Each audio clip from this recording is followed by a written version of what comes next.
নমস্কার বন্ধুগণ, আজকে আপনাদেরকে একটা রেসিপি, মানে কোনো রান্নার রেসিপি নয়, এটা একটা মেডিসিন। হ্যাঁ, কেন হঠাৎ এটা আমার মনে পড়লো, আমার হাজব্যান্ডের হঠাৎ খুব কাশি হলো।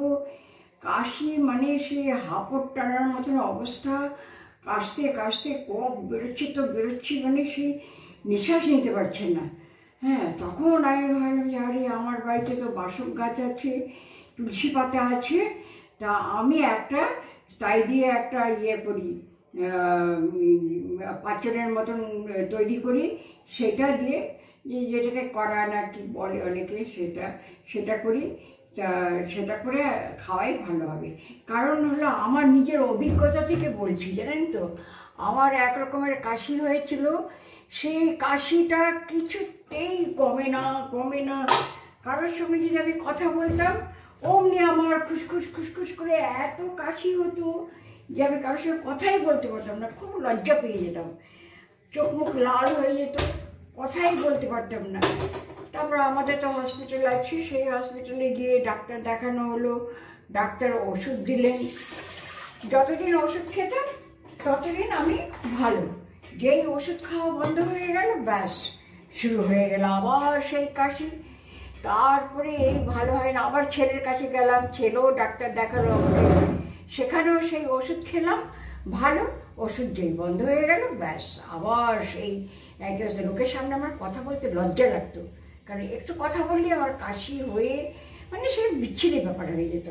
তখন আমি ভাবলাম যে আরে আমার পাশের বাড়িতে, তখন আমার নিজের বাসক গাছ ছিল না, পাশের বাড়িতে বাসক গাছ ছিল। এই ফাঁকে বলছি, এই দুই মগ জল, মানে 1 লিটার জল দিলাম। হ্যাঁ, তারপরে হলো এই দেবো, এই গোলমরিচ দেবো।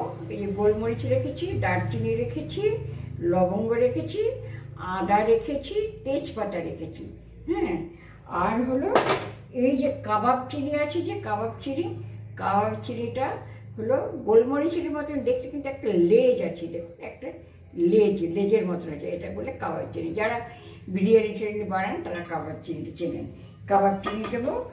আর হলো এই যে বাসক পাতা চেনেন কিনা জানি না, যাই হোক, এই বাসক পাতার নাম ঠিকই শুনেছেন। আর এইটা তো তুলসী পাতা, সবার ঘরেই থাকে তুলসী গাছ, সেই তুলসী পাতা, বাসক পাতা, এই সব কিছু। আদাটা আমি গ্রেট করে দেবো। এই তেজপাতাটা দিয়ে দিলাম, আর হলো এইগুলো দিয়ে দিলাম, লবঙ্গ, দারচিনি, হ্যাঁ, সব কিছু দিয়ে দিলাম। এলাচ দেবেন না কখনো, এলাচ দিতে নেই। তার মধ্যে এই পাতাগুলো দিয়ে দিলাম, কাবাব চিনি দিয়ে দিলাম, আর হলো এই যে আদাটা গ্রেট করে আমি দিয়ে দেবো। এই 1 ইঞ্চির মতন আদা গ্রেট করে দিয়ে দেবো। এটা বয়েল হতে থাক, তারপরে আমি বলছি যে আমার কি হয়েছিল, হ্যাঁ, কীভাবে আমি ভালো হলাম।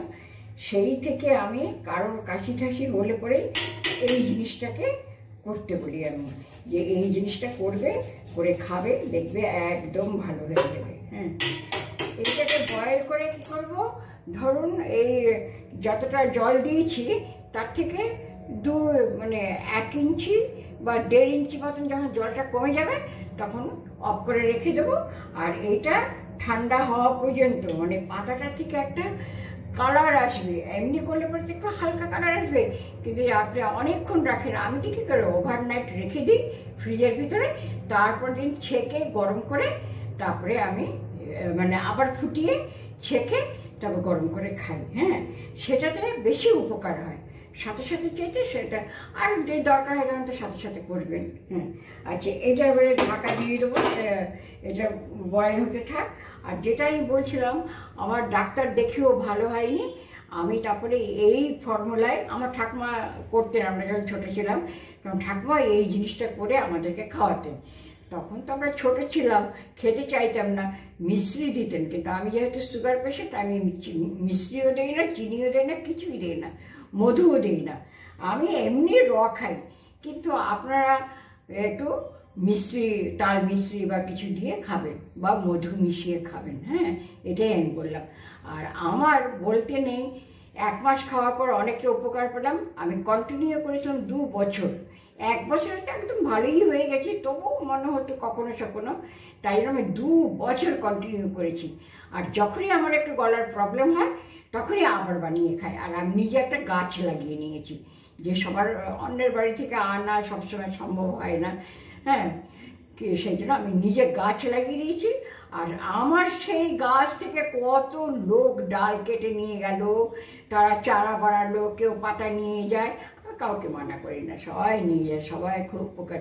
আমার মেয়ে দিল্লিতে থাকে, তাকেও আমি চারা বানিয়ে দিয়েছি, আমার ছেলে গুজরাটে থাকে, তাকেও চারা বানিয়ে দিয়েছি, তারাও খুব উপকৃত। সেই জন্য আমি বলছি এই ফর্মুলা অনুযায়ী আপনারা করবেন, করে খেয়ে দেখবেন, দেখবেন কাশি একদম নির্মূল হয়ে যাবে। কাশি তো 12 মাসই হয় লোকের, তো এই ঠান্ডার সময় বর্ষার সময় বেশি হয়। হ্যাঁ, এই পাচনটা তৈরি করে খাওয়াবেন, ভালো হয়ে যাবেন। আচ্ছা, এটা ফুটতে থাক। জলের কালার কিরকম সবুজ হয়ে গেছে, গ্রিন, একদম জলের কালার সবুজ হয়েছে, কিন্তু পাতা কিন্তু এখনো কাঁচা কাঁচা ভাব আছে। পাতাটা এখনো দেখাচ্ছি, অনেকগুলো পাতা এখনো কাঁচা কাঁচা ভাব আছে।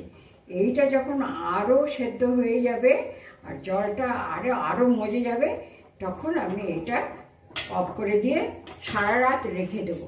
কালকে সকালবেলা ফুটিয়ে তারপরে ছেঁকে আমি, তখন কালারটা দেখবেন একদম ডিপ হয়ে যাবে। হ্যাঁ, আর ওইটাই বেশি কার্যকরী।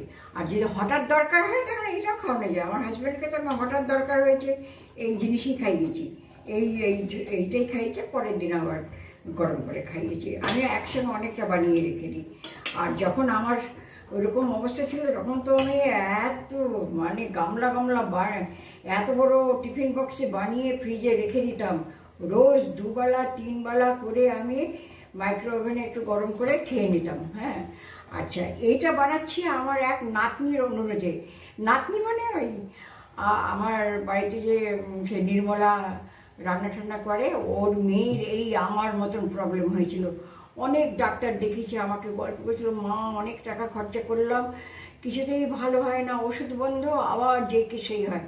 আর নির্মলা, আমি একটা কথা বলি, আমার বাড়ি থেকে পাতা নিয়ে যা, আমি যেমনভাবে বলছি সেরকমভাবে ওকে খাওয়াবি, আর ওকে মিষ্টি দিয়ে খাওয়াবি, মিষ্টি হোক যা কিছু দিয়ে হোক খাওয়াবি। আমি তো মিষ্টি খাই না। তো ও খেয়ে এত উপকার পেয়েছে, বলছে দিদা আচ্ছা তুমি এত রেসিপি বানাও, তুমি এই রেসিপিটা ছাড়ো না, তাহলে অনেক লোকের উপকার হবে। অনেকে হয়তো জানে না, অনেকে জানে, আবার অনেকে হয়তো জানে না, যেরকম আমাদের মতো ইয়ং জেনারেশনরা জানে না। তো তুমি এটা ছাড়ো, লোকের উপকারে লাগবে। তখন আমি ভাবলাম যে যেহেতু হাজবেন্ড এবারে অসুস্থ হয়েছে, আর নির্মলা তো ঠিকই, নির্মলার মেয়ে, ওর নাম হলো সুস্মিতা। হ্যাঁ, সুস্মিতা তো ঠিকই বলেছে। তা এই সুস্মিতার অনুরোধে আমি আজকে এই রেসিপিটা বানাচ্ছি। হ্যাঁ, আমার এটা 2 আঙ্গুলের মতন জলটা শুকিয়ে গেছে। এই দেখুন, এখন দেখুন জলের কালার আরও ডিপ গ্রিন কালার হয়ে গেছে, আরও ডিপ রং হয়ে গেছে। এই যে আরও ডিপ রং হয়ে গেছে, এই যে টকবক করে ফুটছে সেখানেও কালারটা দেখা যাচ্ছে। আর একটা পাতা আমি ধরে দেখলাম যে পাতাটাও সেদ্ধ হয়ে গেছে। পাতার রং এরকম আছে, কিন্তু পাতা কিন্তু সেদ্ধ হয়ে গেছে। এই যে পাতাটা সেদ্ধ হয়ে গেছে, বুঝলেন?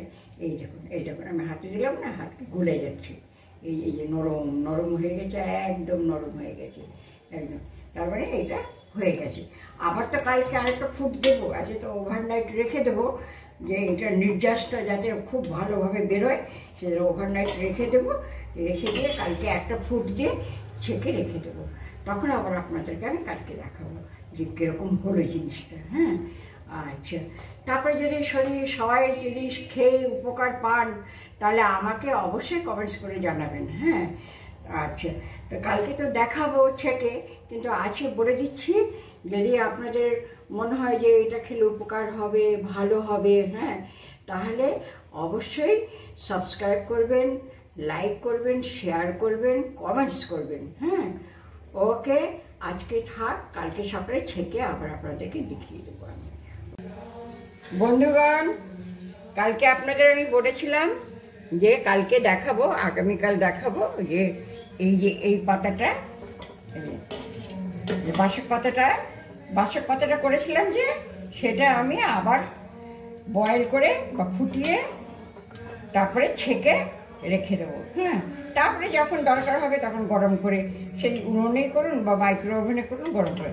দেখুন আজকের জলের রঙটা কীরকম ডার্ক একটা রঙ হয়েছে, চায়ের লিকার চায়ের মতন হয়েছে। যে লিকার চা খায় না লোকে, সে চায়ের মতন হয়েছে। হ্যাঁ, আর কালকে গ্রিন ছিল, এই জন্য আমি একটা রাত্রি পুরো রেখে দিই, পরের দিন ফুটিয়ে তারপরে সেটাকে রেখে দিই।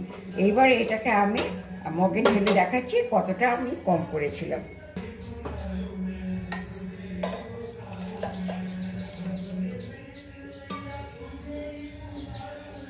এই বলেছিলাম না 1 লিটার নিয়েছিলাম, সেটা হয়ে এই যে এই এক হয়েছে, আরেকটু আছে। তা এইরকমই যতটা আপনি কমাতে পারবেন। 1/2 লিটার হয়েছে, আর এই যে এখানে কিছুটা আছে। হ্যাঁ, এইটাই হলো মানে এতটা কমালে ভালো হয়, এই 4 আঙুলের মতন কমালে ভালো হয়। হ্যাঁ, তা আমার সেরকমই কমেছে। আর এইবারে এটা আমি একটা এই বাসনের মধ্যে করে রেখে দেবো, ফ্রিজে রেখে দেবো।